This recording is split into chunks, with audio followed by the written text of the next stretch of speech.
Selamat pagi semuanya. Kembali kita jumpa bincang-bincang kita, atau ya boleh disebut kita diskusi cuma satu arah ya, tentang masalah paru dan pernapasan kita ya. Kali ini kita akan bahas tentang ya yang lagi rame-ramenya sekarang ya, dalam bidang paru, itulah pneumonia ya. Pneumonia itu adalah infeksi dari parenkim paru ya. Parenkim paru ya. Kalau kita bahas secara menyeluruh ya, kita mengenal dulu paru kita ya. Paru kita itu ibaratkan sebuah pohon yang terbalik ya. Jadi dari sini itu akarnya, batangnya yang besar, semakin ke bawah semakin kecil, kemudian sampai bercabang-cabang, sekian kali cabang sampai pada bagian yang paling kecil ya, disebut dengan alveoli, atau alveoli dengan cabang-cabang tangkai-tangkai kecilnya itu disebut dengan parenkim paru ya. Jadi kalau pohon itu, parenkim paru itulah ibaratkan daunnya ya. Daun dengan tangkai-tangkainya yang kecil-kecil itu ya, itu disebut dengan parenkim paru ya. Jadi pada pneumonia itu terjadi infeksi pada parenkim itu ya. Jadi pada daunnya pohon ya. Jadi kalau pohon batang besar-besar, kemudian bercabang ya, kemudian sampai ranting-ranting terus bercabang, sehingga akhirnya terjadi atau ada daun ya. Kalau paru kita itu dari saluran nafas yang pertama, trachea namanya ya, kemudian dia bercabang ke kanan ya, bercabang kiri menjadi dua, kiri dan kanan. Kemudian yang kanan itu bercabang-cabang besar ya, menjadi tiga. Kemudian yang kiri bercabang besar menjadi dua. Dari tiga cabang yang besar pada kanan itu akhirnya bercabang-cabang lagi ya, disebut dengan segmen. Dari segmen itu yang kanan adalah 10 segmen ya, kemudian yang kiri itu 8 segmen ya. Jadi dari trachea, saluran nafas yang besar, kemudian bercabang dua ya, ke kanan dia, dari yang besar di kanan itu yang utama, bronkus utama kanan namanya, yang kiri itu bronkus utama kiri. Kemudian dari yang kanan itu dia bercabang lagi menjadi tiga ya, bronkus ya, tiga cabang utama ya, atas, tengah, bawah ya. Kalau yang di kiri itu jadi dua ya, atas dan bawah. Karena apa? Karena yang di kiri itu sebagian dari rongga dada itu diisi oleh jantung ya, sehingga paru-parunya mengalah dia. Kemudian yang kanan itu dari tiga cabang yang besar itu ya, bronkus itu, kemudian bercabang-cabang menjadi segmen namanya. Segmen ya, segmen itu adalah ranting-ranting yang cukup besar. Kemudian dia di yang kanan itu segmen menjadi 10 segmen, sedangkan yang kiri itu 8 segmen ya. Kemudian bercabang lagi ya, bronkus bercabang-cabang lagi sampai terjadi berakhir pada bronchioles terminalis namanya ya. Jadi cabang bronchus menjadi kecil lagi, disebut dengan bronchioles, sampai pada akhir ya, bronchioles terminalis namanya. Dari bronchioles terminalis itu barulah muncul ranting-ranting atau tangkai-tangkai dari daun yang seperti pohon. Nah, daun itulah dengan tangkai-tangkainya itu disebut dengan parenkim paru ya. Jadi daun dari paru-paru kita itu sangat banyak ya, banyak sekali ya. Sehingga kalau kita rentangkan dia ya, kita susun daun-daun paru-paru itu, alveoli itu kita susun ya. Kalau ada punya kerjaan itu disusun dia satu demi satu, dia luasnya itu seluas lapangan tenis ya. Jadi daun-daun itu apabila kita susun ya, alveoli apabila kita susun itu dah luasnya seluas lapangan tenis ya. Dan kita harus ketahui bahwa paru-paru kita itu ya, tugas utamanya kan mengambil oksigen dari atmosfer dimasukkan ke dalam tubuh kita ya. Kemudian akan membuang CO2 yang ada pada tubuh kita kembali ke atmosfer ya. Pertama itu udara itu kan melewati saluran nafas dulu, melewati saluran nafas ya, ke bronkus, ke bronchiolus, bronchiolus terminalis, baru sampai alveoli ya. Dari alveoli itu baru terjadi pertukaran gas, pertukaran antara oksigen itu masuk ke kapiler namanya, ke darah, pembuluh darah yang kecil ya. CO2 yang ada di kapiler pembuluh darah yang kecil itu masuk ke alveoli, dikeluarkan lewat jalan napas kembali itu ke udara bebas ya, ke atmosfer ya.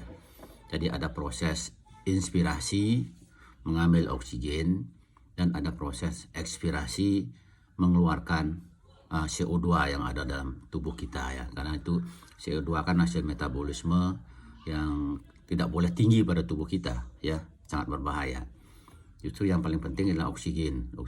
Jadi oksigen kita ambil dari atmosfer melalui jalan nafas, kemudian sampai di alveoli. Nah, di sana dia akan terjadi pertukaran dari CO2 oksigen masuk ke dalam pembuluh darah, kemudian CO2 yang ada dalam pembuluh darah kecil, kapiler namanya, itu dikeluarkan masuk ke alveoli, kemudian dikeluarkan ke atmosfer ya. Itu proses ekspirasi, pengeluaran nafas. Kalau inspirasi itu adalah mengambil oksigen kita ya, kalau ekspirasi mengeluarkan CO2. Nah, kembali pada jadi kalau kita sebelum itu ya, jadi kalau kita lihat ya, paru-paru kita itu ada dua komponen besar. Satu adalah saluran ya, saluran nafas ya, yang hanya menghantarkan saja ya, kayak pipa ya. Ya, udara keluar, udara masuk, keluar, udara masuk. Nah, kemudian yang paling penting adalah di daunnya itu, di tempat daunnya itu ada alveoli. Karena di sana terjadi ya proses yang proses difusi, artinya ya, difusi, pertukaran antara oksigen dengan CO2 di daun. Jadi paling penting adalah di daun yang tersebut ya. Sedangkan yang lainnya itu adalah saluran saja, saluran nafas yang memasukkan udara dan mengeluarkan udara dari pipa tersebut ya. Tapi yang paling penting adalah alveoli ya, atau di pohon itu daunnya. Karena di tempat daun itu, di alveoli itulah terjadi pertukaran gas tersebut ya. O2 masuk, CO2 keluar. Itu karena CO2 berbahaya bagi tubuh kita, sedangkan O2 sangat diperlukan untuk tubuh kita ya. Jadi sana tempat pertukarannya nih, di alveoli tersebut ya. Seperti saya sampaikan tadi, alveoli itu sangat luas ya. Sangat luas permukaannya kalau kita beberkan ya, seluas lapangan tenis ya. Nah, disitulah sebenarnya yang paling penting dari organ tubuh paru kita atau pernapasan kita, di alveoli tersebut ya, di daun yang tersebut ya. Itu jangan sampai rusak ya. Kalau rusak di situ sudah susah ya.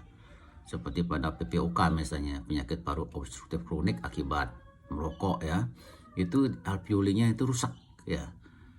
Alveolinya rusak sehingga pasien-pasien tersebut itu ya hampir tiap hari sesak, dan sesaknya semakin panjang, semakin berat. Karena yang rusak adalah bagian alveoli tersebut, bagian daunnya tersebut ya. Kalau sedangkan batang itu masih bisa ditoleransi lah, karena batang itu kan banyak dia ya. Tapi alveoli itu susah ya. Itu contohnya pada PPOK. PPOK itu penyakit paru obstruktif kronik yang terutama akibat rokok ya, atau pajanan debu-debu ya, debu-debu dan ya partikel-partikel lainnya. Jadi yang kena itu alveoli ya, rusak ya, sehingga susah terjadi pertukaran gas dan pasiennya akan mengalami sesak nafas makin lama makin buruk ya. Itu yang penting kita ketahui ya sekilas tentang bagaimana sistem pernapasan kita. Nah, kembali pada pneumonia ya. Kalau pada pneumonia itu pneumonia adalah infeksi dari parenkim paru. Jadi infeksi itu mengenai bagian yang terpenting dari paru tersebut ya. Sehingga sangat berbahaya ini. Berbahaya betul ya kalau sampai orang terjadi pneumonia. Kalau tentu pengobatannya terlambat ya. Terlambat atau mungkin tidak ada obatnya ya.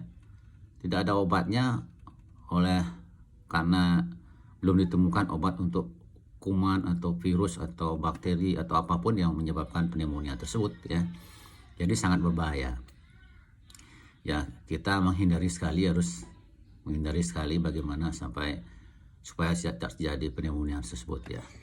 Kembali pada pneumonia ya. Jadi infeksi pada parenkim paru tersebut ya. Tempat difusinya gas ya, bisa disebabkan oleh bermacam-macam mikroorganisme.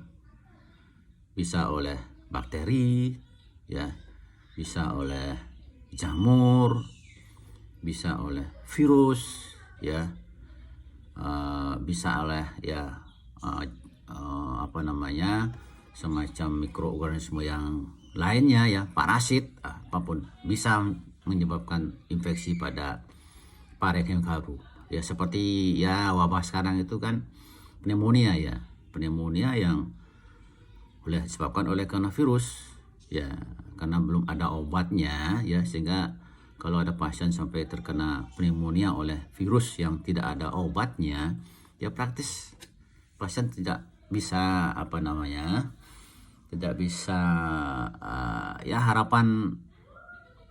sembuhnya kecil ya, dibandingkan dengan kalau infeksi paru atau pneumonia itu disebabkan oleh kuman-kuman atau jamur atau apapun ya yang sudah ada obatnya ya. Jadi yang terpenting sebenarnya kalau kita sendiri bagaimana kita jangan sampai pneumonia ya.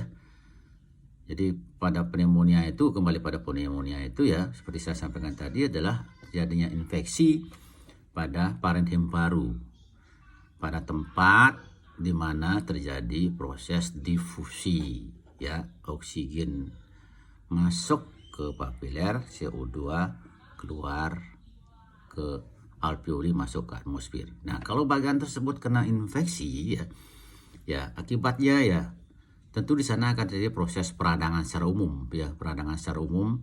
Di sana alveolinya akan penuh dengan sel-sel radang ya, penuh dengan berbagai macam-macam respon dari tubuh kita sendiri yang memenuhi alveoli tersebut, sehingga alveoli itu tersumbat ya, karena proses peradangan tersebut ya. Peradangan itu bisa disebabkan oleh macam-macam ya. Kalau disebabkan oleh mikroorganisme itu disebutkan dengan peradangan oleh karena infeksi ya, sehingga di pneumonia itu di parenkim paru disebut dengan pneumonia. Kalau disebabkan oleh karena bukan infeksi dia disebut dengan pneumonitis ya. Pneumonitis itu adalah radang parenkim paru yang disebabkan oleh bukan karena kuman mikroorganisme ya. Sedangkan kalau pneumonia itu mikroorganisme ya. Karena zat-zat yang iritatif juga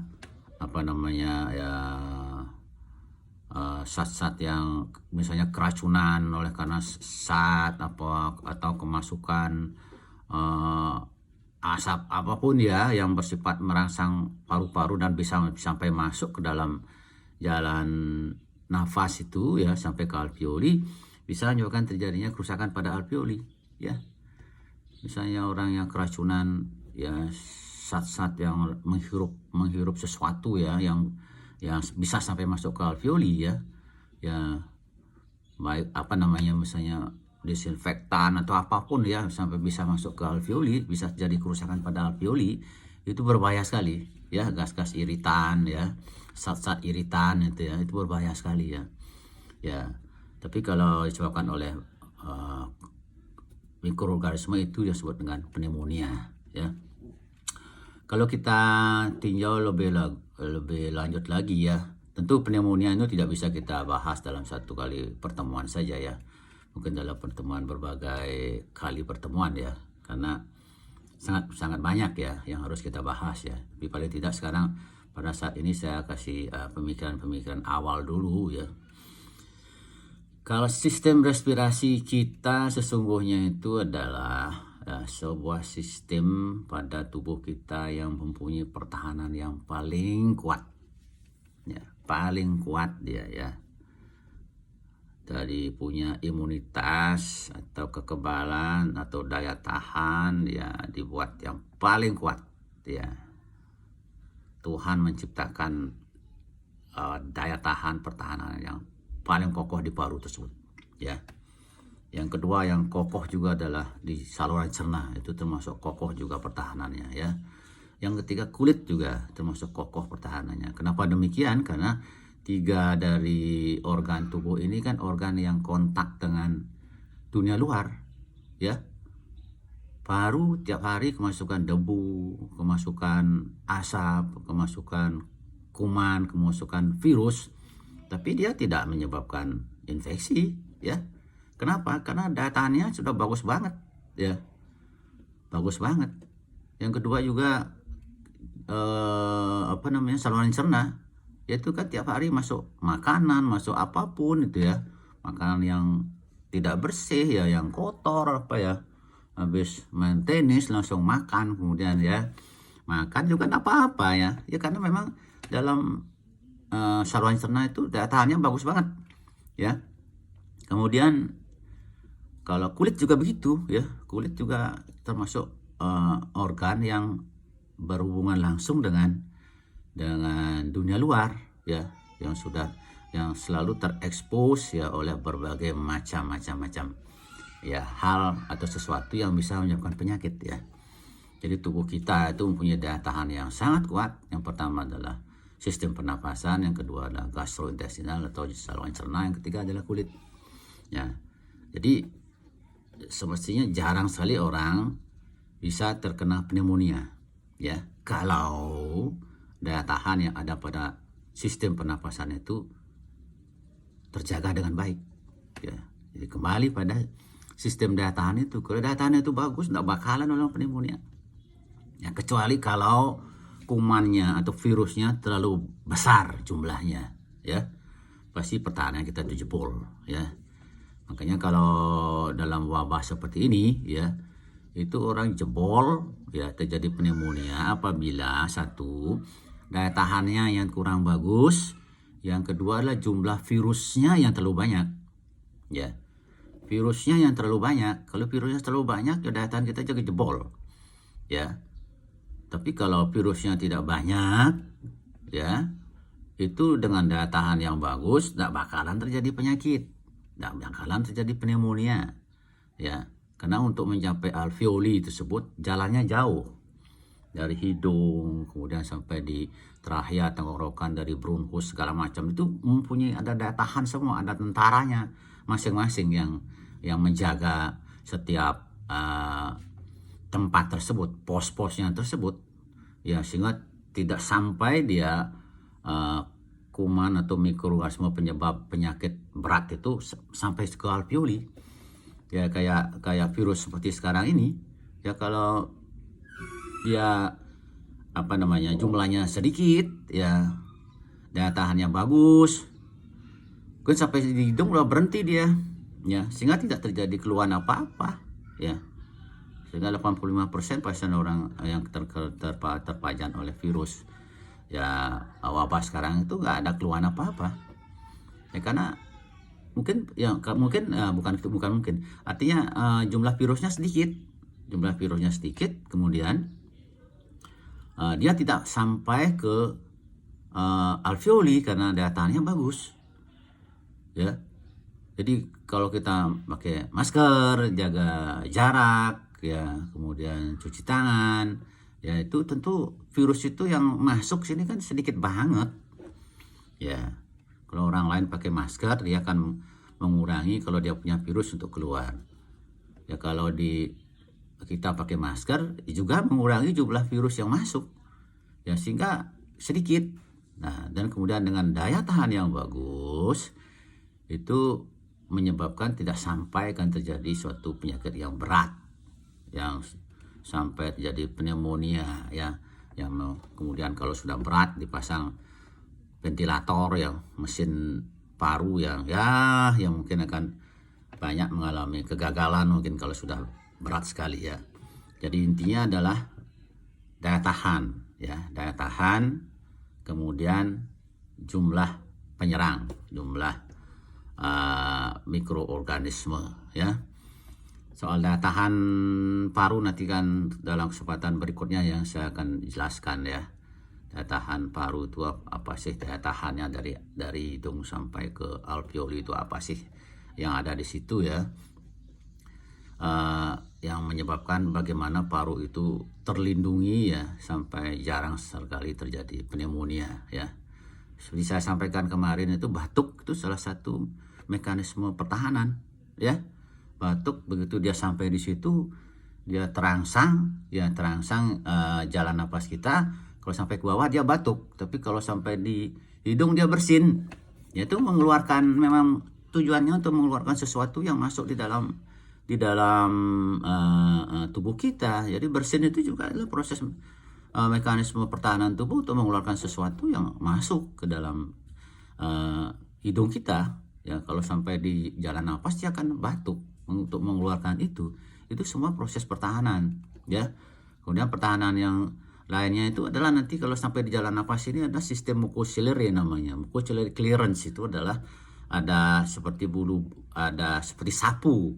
seperti sapu di dalam jalan nafas, ya. Sapu di jalan nafas itu kalau dia masuk sesuatu, ya, masuk sesuatu dalam tubuhnya, ya, virus, bakteri, dia akan berusaha menyapunya keluar. Kemudian ditangkap dulu oleh lendir yang ada di jalan napas, kemudian disapu oleh sapu tersebut, ya. Itu namanya mucociliary clearance, ya, pembersihan jalan napas dengan menggunakan sekret, ya, dahak-dahak yang kecil, yang yang itu adalah mucoid, itu cairan kelenjar. Kemudian ciliary itu adalah bulu-bulu, ya, rambut-rambut, ya. Jadi sudah ada sekret, dahak, kemudian ada bulu. Nah, itu yang bergerak keluar membersihkan jalan nafas kita. Ya, apabila mucociliary clearance itu yang rusak, ya, akibatnya kuman-kuman itu bisa masuk sampai ke alveoli, ya. Itu salah satu contoh, ya, bisa masuk ke alveoli, ya. Misalnya pada perokok itu yang rusak itu adalah mucociliary clearance-nya, terbakar dia terus, ya, sehingga sapu-sapunya itu rusak. Kalau sapu-sapunya itu rusak, ya semua yang ada di dalam atmosfer itu bisa masuk ke dalam, sehingga saya berisiko sekali mengalami penyakit-penyakit yang sampai ke bagian terpenting dari paru kita, sampai ke alveoli, ya, atau sampai ke bronchiolus, ya. Itu salah satu penyebabnya adalah terjadi kerusakan akibat pajanan yang berulang-ulang oleh asap rokok, partikel-partikel polusi, ya, apalah namanya, itu banyak sekali kan partikel-partikel halus yang bisa sampai ke alveoli, ya. Partikel-partikel halus yang ukurannya di bawah 2,5 mikron yang tidak kelihatan itu biasanya, ya, justru itu yang bisa masuk sampai ke alveoli. Dengan partikel-partikel yang lebih besar yang tampak nyata itu, ya, itu ukurannya lebih besar, 10 mikron, 20 mikron, itu nyangkutnya di sini, di jalan napas yang besar. Sedangkan yang lebih halus ya di bawah dari 2,5 mikron itu bisa masuk ke alveoli ya. Jadi untuk mencegah terjadinya pneumonia ya itu karena memang salah satu adalah hidup sehat dulu. Hidup sehat ya.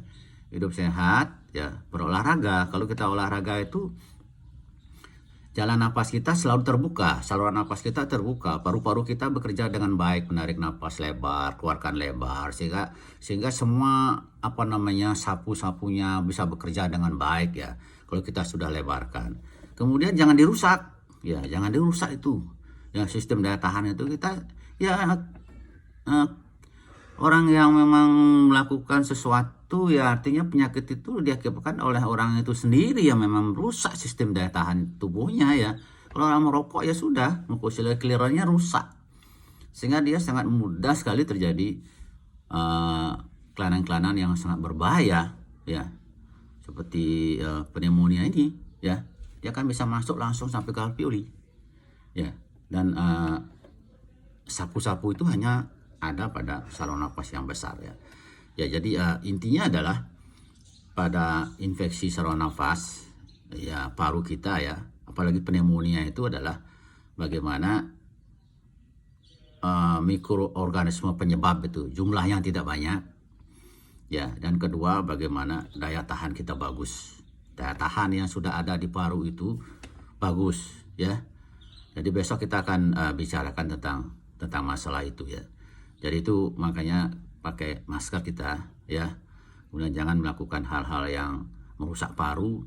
Kemudian kita harus membuat paru-paru kita sehat dengan latihan nafas ya, berolahraga tentu ya. Olahraga sangat penting karena terbuka jalan nafas kita, paru-paru kita mengembang dengan baik ya. Kemudian ya tetap berjemur diri itu adalah semacam ya vitamin D alami, itu adalah imunomodulator namanya ya, nanti saya jelaskan juga besok ya. Kemudian jangan stres, karena stres itu menekan daya tahan kita ya. Stres itu adalah salah satu penekan dari daya tahan kita. Daya tahan kita bisa ambrol oleh karena stres ya. Dan stres itu adalah penghasil oksidan yang sangat tinggi ya, dan merusak sistem daya tahan kita ya, karena daya tahan kita menjadi tidak bagus dia ya, menjadi tidak ampuh dia ya, nanti saya jelaskan lagi ya. Tapi intinya yang bicarakan saat ini adalah kita mengenal bagaimana sih pneumonia itu, di mana sih letak kelainannya ya, kemudian bagaimana bisa sampai terjadi pneumonia, apa yang kita harus lakukan untuk mencegah itu. Besok kita akan sambung lagi ya. Jadi pneumonia adalah infeksi pada alveoli, bagian yang paling penting dari sistem pernapasan kita, dan dia akan bisa terjadi pneumonia apabila ya mikroorganisme penyebab itu bisa masuk dari hidung atau mulut sampai ke alveoli, menembus daya tahan yang ada di sana. Ya, jangan sekali-sekali kita merusak sistem daya tahan alami yang sudah ada pada tubuh kita yang diciptakan oleh Tuhan ya, yang maha sempurna ya, untuk melindungi ya diri kita dari serangan atau penyebab-penyebab yang menyebabkan terjadinya infeksi berat. Salah satunya adalah pneumonia ya. Saya kira itu yang bisa saya sampaikan ya. Selamat beraktivitas ya, makan tetap ya, jangan diet ya, makan yang banyak, nanti jangan sampai stres mikirin makan ya. Makan, kalau kita stres itu sudah namanya menyengsarakan tubuh ya. Dari stres daya tahan kita malah menurun jadinya ya. Berolahraga, jemur diri, tetap semangat ya. Oke, itu dulu ya, sampai besok lagi ya. Selamat pagi, selamat beraktivitas.